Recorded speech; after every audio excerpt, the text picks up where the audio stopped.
Ce programme est financé par les amis et partenaires du ministère de Joyce Meyer. Soyez sel et lumière, que votre vie donne soif à quelqu'un d'autre.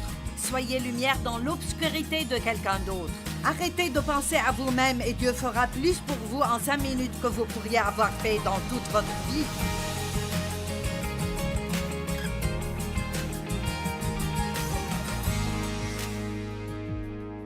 J'ai tellement hâte de vous dire ce que je vais partager avec vous ce soir.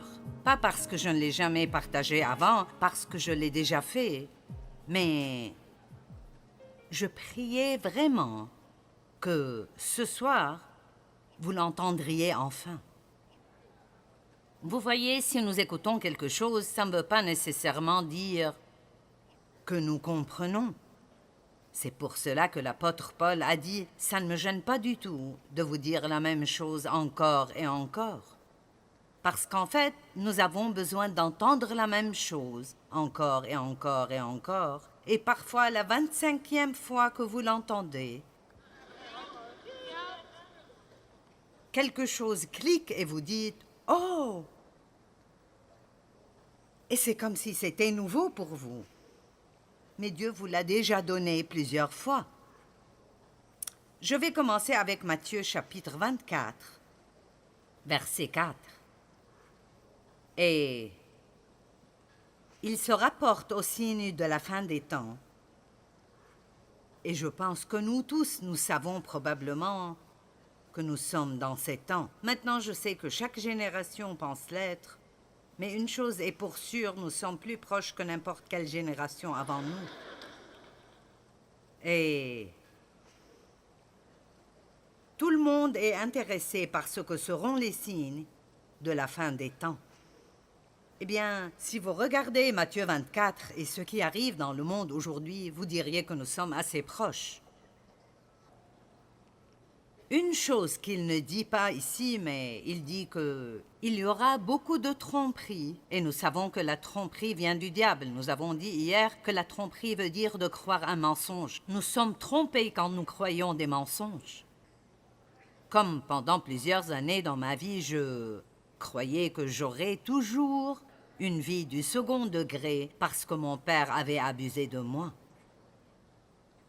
Je croyais juste que... Vous savez, ça m'a complètement amoché. Ça a nui à ma vie et tout ce que j'aurais été ou aurais pu être, ça avait disparu. Vous voyez, c'était un mensonge, mais tant que je le croyais, alors c'était ma réalité. Et puis j'ai découvert que Dieu pouvait me guérir, et non seulement me guérir, mais si je lui faisais confiance, il me rendrait tout. La Bible a dit qu'il me rembourserait pour la honte de ma jeunesse. Dieu est notre récompense. Mais si vous continuez à essayer de recouvrer vos dettes,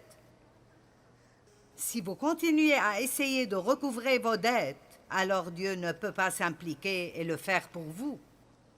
C'est pour cela qu'il nous dit de pardonner et de même aller jusqu'à aimer et prier pour nos ennemis, pas parce qu'ils le méritent, ou parce que c'est facile pour vous de le faire, mais ça lui permet de travailler. Et quand Dieu travaille sur quelqu'un, le diable ferait mieux de débarrasser le chemin, parce que Dieu vaincra. Mais la Bible dit, dans ces jours-là, la détresse sera plus terrible que tout ce qu'on a connu. Et si le Seigneur n'avait pas abrégé ces jours à cause des élus, personne, maintenant écoutez ceci, personne ne serait sauvé et n'en réchapperait. Nous devons regarder autour de nous et réaliser que nous vivons dans des temps extrêmement dangereux. Mais je n'ai pas peur d'aller et de vivre ma vie parce que je suis entre les mains de Dieu, pas les mains du diable. Je suis entre les mains de Dieu et je suis entre les mains de Dieu parce que je sais comment travailler avec Dieu. Et arrêter le diable, pas de m'attaquer, mais de l'arrêter de gagner. Quand il me fait face, l'ennemi sortira contre toi par un seul chemin et s'enfuira devant toi par 7 chemins, si nous savons comment lui faire face. Donc, En commençant au verset 3, il dit, il voulait savoir, dis-nous quand cela arrivera-t-il et quels seront les signes. Jésus leur répondit, prenez garde que personne ne vous séduise. Donc vous ne pouvez pas juste assumer que vous êtes au-dessus de la déception parce que vous ne l'êtes pas. Il n'y a personne ici qui est tellement spirituel que c'est impossible pour lui d'être trompé. C'est pour cela que partout dans la Bible, il nous dit de veiller, de prier, de veiller, d'être alerte et d'être vigilant. Car plusieurs viendront sous mon nom, disant « C'est moi qui suis le Christ » et ils séduiront beaucoup de gens. Vous entendrez parler de guerre et de bruit de guerre. Gardez-vous d'être troublés, car il faut que ces choses arrivent. Mais ce ne sera pas encore la fin. Une nation s'élèvera contre une nation et un royaume contre un royaume, et il y aura en divers lieux des famines et des tremblements de terre. Tout cela ne sera que le commencement des douleurs. Maintenant, nous avons plus de ce qu'on appelle les catastrophes naturelles maintenant qu'à n'importe quel autre temps. Je pense, sauf qu'ils n'avaient pas de façon de rapporter cela il y a très longtemps et elles étaient toujours là. Mais notre ministère a été impliqué dans l'aide aux gens dans 168 désastres nationaux juste ces dernières années. Houston a été inondée il y a un an et maintenant elle est inondée de nouveau.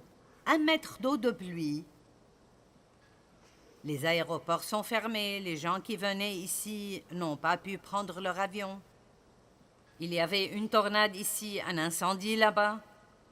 L'année passée, nous étions en Californie, il y avait tous les incendies à Redding. Il y a tellement de personnes qui ont de la peine. Et les gens demandent, qu'est-ce qui arrive? Où est Dieu dans tout cela? Et vous savez, il y a un verset qui dit, plus le péché augmente, écoutez ça, la création tout entière gémit et attend la rédemption des fils de Dieu. Donc je pense que notre terre gémit, je pense qu'elle crie, que même elle ne peut pas durer plus longtemps sous le poids du péché et du manque de foi dans le monde aujourd'hui. Maintenant, bien que je suis devant des millions de personnes à la télévision et je suis dehors en public comme ça tout ce temps, je vis une vie assez isolée et ça semble probablement étrange, mais c'est vrai. Et quand je parle à des personnes dans le ministère qui sont toujours impliquées dans beaucoup plus de choses que moi, j'ai toujours ressenti en quelque sorte que je dois juste m'occuper de mes affaires et faire ce que je pense que Dieu veut que je fasse, rester sur le chemin sur lequel il m'a dit de marcher, et ça marche assez bien comme ça. Parce que parfois, quand vous vous impliquez dans beaucoup de choses, si vous n'êtes pas vraiment fort, et beaucoup de personnes le sont, c'est facile d'être pris dans des choses qui n'ont vraiment pas de sens du tout. Mais certaines des choses que j'entends sont vraiment très stupides. Je veux dire honnêtement, c'est stupide. Quelqu'un m'a montré quelque chose en ligne aujourd'hui à propos de personnes qui étaient de bons chrétiens qui confessent maintenant leurs péchés à des plantes. Et je dis, ouh! Maintenant, je sais que cela me donnera des problèmes, mais quelqu'un doit vous le dire franchement. Dieu a fait la plante et la plante ne peut pas pardonner vos péchés. Et pour moi, ces choses sont ridicules. Je dis, comment quiconque pourrait-il croire ceci? C'est pour cela que nous devons continuer à prêcher la vérité et ne pas la maquiller, ne pas essayer de dorer la pilule pour que tout le monde puisse l'avaler. Si vous pensez que je suis dur parfois, vous devriez voir Jésus prêcher. Vipère! Race de vipères, vous n'êtes qu'un tas d'hypocrites, il a dit, tombeau crépi de blanc, plein d'ossements de cadavres.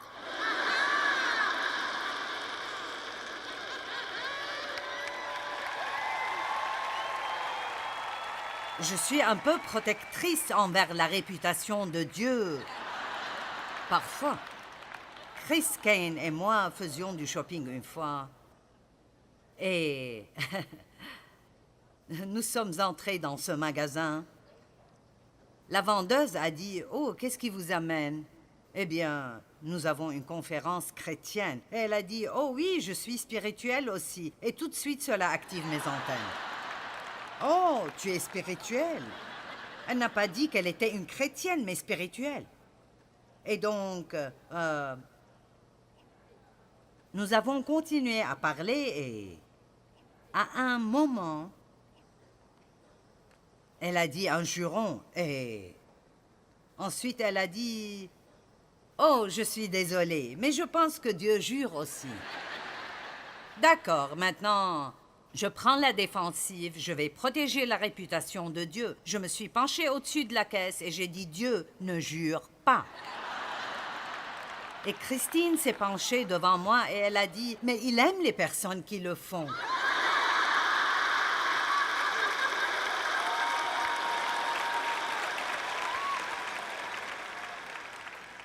Et ce que Dieu m'a dit plus tard est « Tu essaies de nettoyer le poisson avant de l'avoir pêché. » Elle a le cœur d'une évangéliste et elle voulait que cette fille soit sauvée. Et je suis une enseignante et j'aime la maturité spirituelle et je voulais la corriger.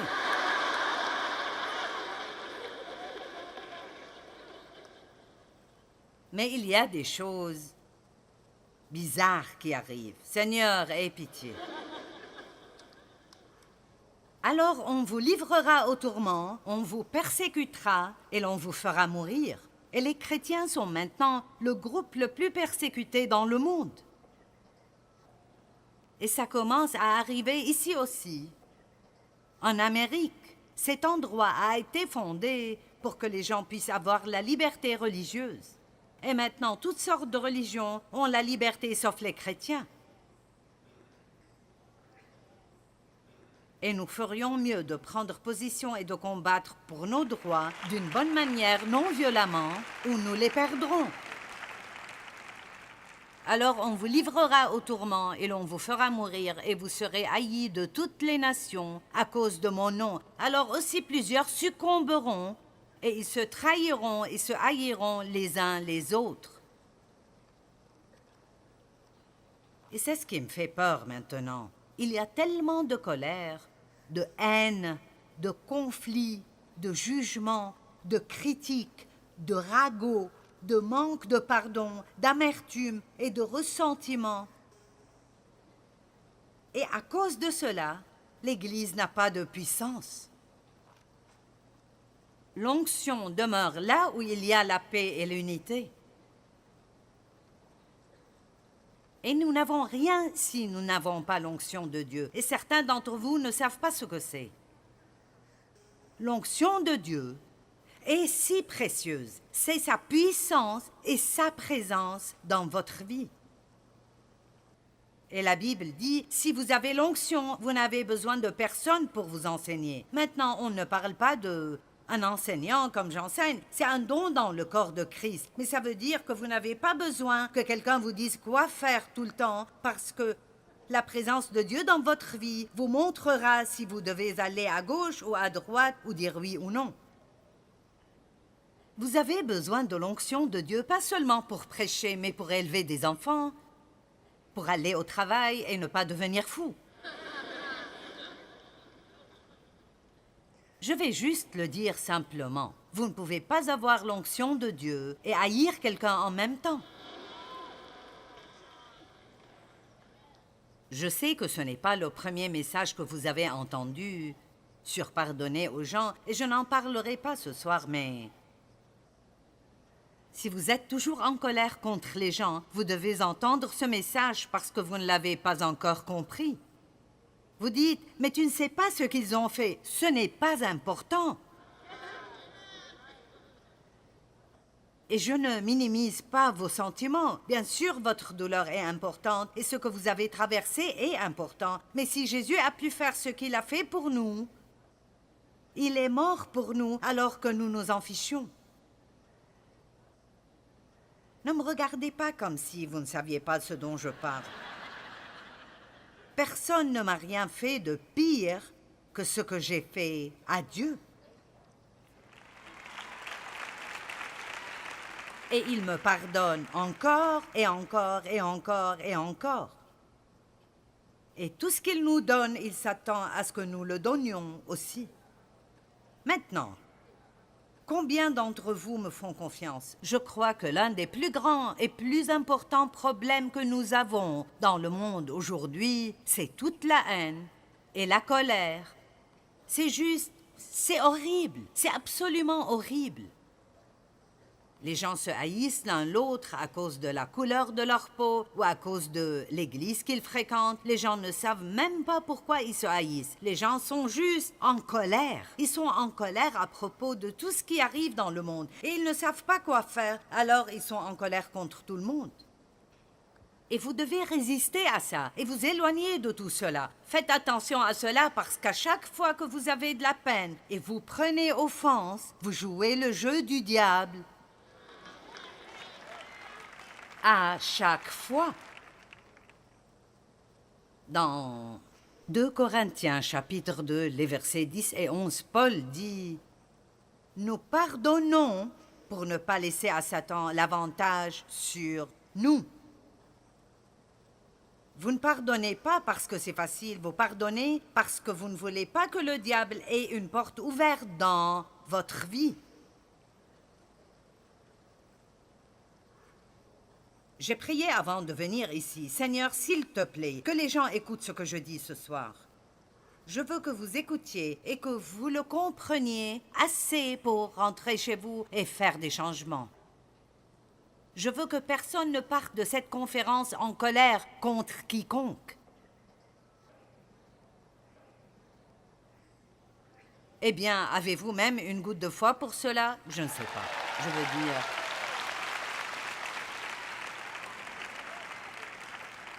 Je suis désolée, mais je ne peux pas vous donner une crème frappée et des gâteaux ce soir.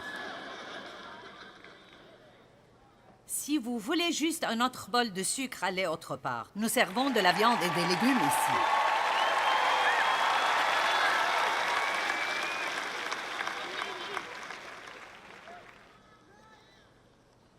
Allez, maintenant j'arrive à la partie que j'aime. Plusieurs succomberont et ils se trahiront et se haïront les uns les autres. Plusieurs faux prophètes s'élèveront et ils séduiront beaucoup de gens. Maintenant, verset 12. Et parce que l'iniquité se sera accrue, la charité du plus grand nombre se refroidira. C'est l'un des signes de la fin des temps. C'est que l'amour du plus grand nombre se refroidira, car même eux seront pris dans la méchanceté qui arrive dans le monde et tous les problèmes dans le monde, et donc nous sommes tous en colère même contre Dieu, et nous ne comprenons pas, et blablabla, bla bla, et ce que nous sommes supposés faire. Et de réaliser que c'est le diable, c'est le diable, c'est le diable. Est-ce que quelqu'un peut dire c'est le diable?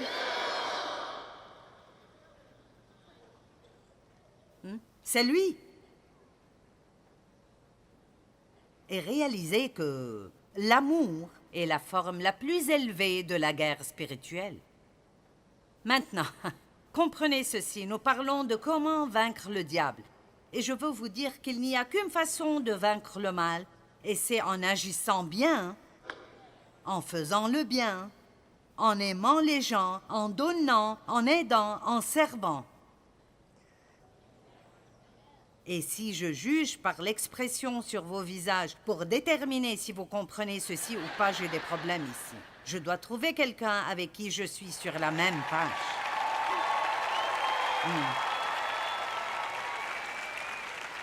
Vous savez, j'aimerais sauter de cette plateforme et dire « Nous devons changer. Et nous devons nous sortir de nos pensées et cesser d'être le centre de notre univers. » Que dit la Bible? Si vous voulez être mes disciples et me suivre, vous devez vous oublier, renoncer à vous-même et à vos propres intérêts, portez votre croix et me suivre. Et vous dites, qu'adviendra-t-il de moi? Je vais vous le dire. Si vous renoncez à vous-même et vous servez Dieu en servant les gens, Dieu viendra par la porte arrière et il prendra soin de vous et ce sera plus que tout ce que vous avez jamais fait pour vous-même. Allez-y, je vous défie de mettre Dieu à l'épreuve. Et voyez s'il ne peut pas mieux s'occuper de vous que vous ne l'avez jamais fait vous-même. Allez, j'ai vécu très longtemps. Très longtemps. Et je vous le dis, j'ai vécu une vie égoïste et centrée sur moi. Oh, quand j'ai découvert la foi, je pensais que je pourrais utiliser ma foi pour obtenir tout ce que je voulais. Et Dieu a dit, je vais te montrer ce pourquoi je veux vraiment que tu l'utilises. Et ce n'est pas pour que tu obtiennes tout ce que tu veux. Allez. La joie ne vient pas d'obtenir tout ce que vous voulez. La joie vient du don, du service et des actions pour d'autres personnes. J'étais misérable et si mon ministère grandit, je serai heureuse. Et le ministère a grandi et j'étais misérable. Et j'ai finalement dit à Dieu, je fais ce truc de l'Église depuis 20 ans. Pourquoi suis-je toujours misérable? Et mon Dieu, il a répondu, il a dit, parce que tu es égoïste.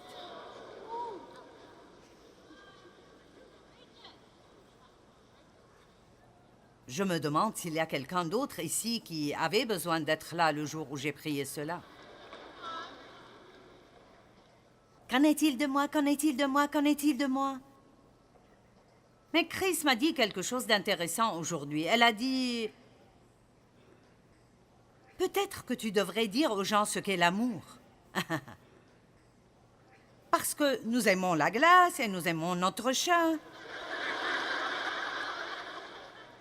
Et nous aimons les films et nous aimons notre maison et nous aimons Dieu, nous aimons les gens. Vous n'aimez pas la glace. Vous appréciez peut-être son goût, mais ce n'est pas de l'amour. Et je pense que nous devons comprendre ce qu'est vraiment l'amour. L'amour est quelque chose que vous voyez et ressentez, et il peut vous toucher, et il peut toucher d'autres personnes, et il peut changer des vies. Il peut vous changer et changer les personnes que vous aimez. Écoutez, si vous êtes un chrétien, il s'occupe déjà de vous. Vous allez au ciel. Donc, laissez-moi vous dire, à toute fin utile, vous êtes une affaire conclue. Votre nom est déjà écrit dans le livre de la vie. Et vous êtes ici pour une raison. Et ce n'est pas d'essayer de vous garder heureux. C'est de laisser votre lumière briller. Allez, soyez sel et lumière, que votre vie donne soif à quelqu'un d'autre. Soyez lumière dans l'obscurité de quelqu'un d'autre. Arrêtez de penser à vous-même et Dieu fera plus pour vous en 5 minutes que vous pourriez avoir fait dans toute votre vie.